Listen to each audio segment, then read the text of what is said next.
Le truc à la cool. En direct de l'espace, de la cité de l'espace. Alors Laurent, aujourd'hui on a décidé d'aller dans l'espace, hein. Eh oui. Truc à la cool. Bon, c'est pas à toi qu'on va l'apprendre, hein. Il faut s'entraîner un minimum pour pouvoir j'imagine. subir un petit peu toutes les sensations étranges qu'on a dans l'espace. Et c'est pour ça que Nicolas Massas va nous faire tester quelques expériences.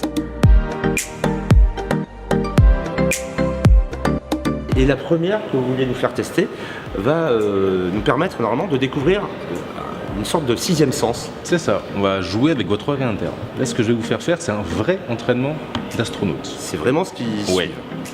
Les astronautes le font un petit peu plus vite que ce qu'on va faire, mais c'est surtout qu'ils le font plus longtemps. D'accord. En fait, quand vous arrivez dans l'espace, vous avez en général ce qu'on appelle le mal de l'espace. Alors c'est un beau mot pour dire le mal des transports. En fait, c'est lié à un conflit en fait entre les différents capteurs de votre corps. Vous en avez dans l'oreille interne, vous en avez dans les muscles et vous avez beaucoup les yeux aussi. Quand tous les capteurs vont dans le même sens, le cerveau va bien. Quand vous avez un capteur ou plusieurs qui ne vont pas dans le même sens, là ça pose problème. Et c'est ce qui se passe dans l'espace. Alors on va le tester, je vais m'asseoir dessus. Ça marche comme dans l'avion, il y a une ceinture de Exactement. sécurité. Il n'y a pas de respect. Allez, à bientôt. Merci.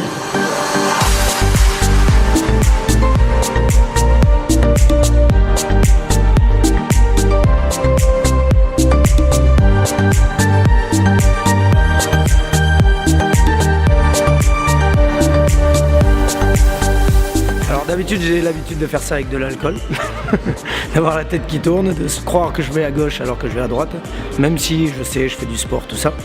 Mais là, assez impressionnant, ouais, avoir les yeux fermés, ça a duré une petite minute, j'ai cru qu'on partait à gauche, en fait on partait à droite. Je trouve que ça tourne encore, c'est pour ça d'ailleurs que je me tiens à la barre. Voilà, sympa, Thierry Truca, tout va bien? Ça tourne? Oui, quelque part, on est un petit peu la tête dans les étoiles.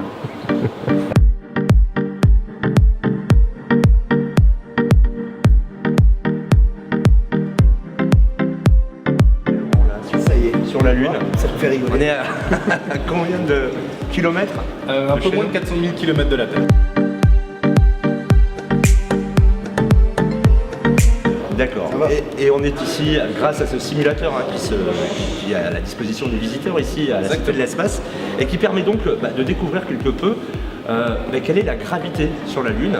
Comment on peut vérifier voilà, concrètement ce que donne cette pesanteur différente grâce à ce Le simulateur. plus simple, c'est d'essayer de sauter. D'accord. On va essayer avec en comparaison Face à avec face. Laurent. T'es prêt? 3, Allez. 2, 1, feu. Ah, c'est pas mal, je pense que... Ah, ça y est, j'arrête de sauter. Bon, sur le monde en or, vous sautez plus bien, mais surtout, vous dépensez beaucoup moins d'énergie. Eh oui, Vous verrez le retour sur Terre après, il fait très bizarre. d'accord. Et donc oui, ça nécessite forcément voilà, une coordination un peu différente. Sur Terre, on marche normalement, il n'y a pas de souci, alors que sur la Lune, dès que vous poussez un peu, par exemple pour courir, Ouais. vous allez partir en l'air. D'accord. Voyons, je vais essayer de courir vers toi. Vas-y. Est-ce que tu pourras essayer après de faire le moonwalk à la Michael? C'est voilà, des sensations assez étranges qu'on peut vivre ici C'est ça. à la Cité de l'Espace grâce au Moonrunner. Tu vas le tester toi de suite. Oui.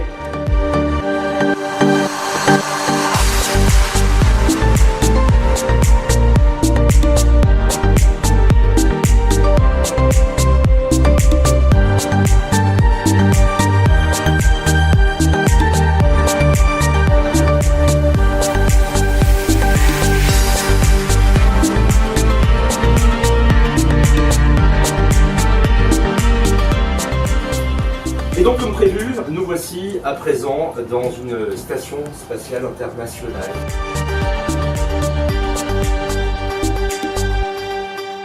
Incroyable, c'est incroyable. Toujours avec Nicolas Massas et Philippe Dronneau qui nous a rejoints ici même. Alors on l'aura compris, hein, la vie quotidienne dans l'espace n'est pas forcément quelque chose de facile. Et puis il faut aussi bien sûr, non ils s'en vendent pas des masses, et puis il faut aussi boire et manger. Oui, absolument, comme ailleurs. Et donc dans l'espace, eh bien, ils ont une table qui est ici placée le long de la paroi pour laisser un peu plus de place pour le visiteur, mais elle est juste perpendiculaire ici. Et vous avez tous les éléments qui permettent, alors là attention, ça flotte, tout flotte. Donc d'abord il faut réhydrater la plupart des plats. Il y a aussi des conserves, il y a des tubes. On peut faire à peu près comme chez soi, il faut se sangler, alors il faut s'amarrer à la table, parce que ça vous êtes en train de flotter. Tout doit être accroché, il y a du velcro, etc. Puis ensuite, il faut utiliser, par exemple, vous voyez ici, des sortes de tuyaux qui arrivent et qui permettent de remplir d'eau chaude ou d'eau froide selon ce qu'on est en train de manger, les plats. Et puis vous avez un four ici. Le four, la différence, c'est que vous ne pouvez pas placer la petite cassolette au four. Il faut avoir un système de four qui enserre la boîte de manière à ce qu'elle soit au contact. Et c'est par conduction qu'on arrive à chauffer la boîte. C'est pas par dans un four normal, ça ne fonctionnera pas. Elle flotterait entre deux. Bon, ce serait beaucoup moins efficace. Et avec, sur la station Mir, à l'époque, quelques plats assez prestigieux qui étaient préparés par le lycée hôtelier de Souillac. Alors oui, on a des exemples ici du lycée hôtelier de Souillac qui avait été préparé pour les vols de Jean-Loup Chrétien, Claudie, etc. Mais maintenant, la France est bien placée, elle a des accords avec la NASA pour pouvoir apporter des plats dans la station spatiale internationale. Donc on a toujours une certaine gastronomie française, un peu plus exceptionnelle que l'autre, mais qui existe. Et j'imagine qu'ils en profiteront, ceux qui sont actuellement dans l'ISS lors de ces fêtes fondamentales. Merci beaucoup.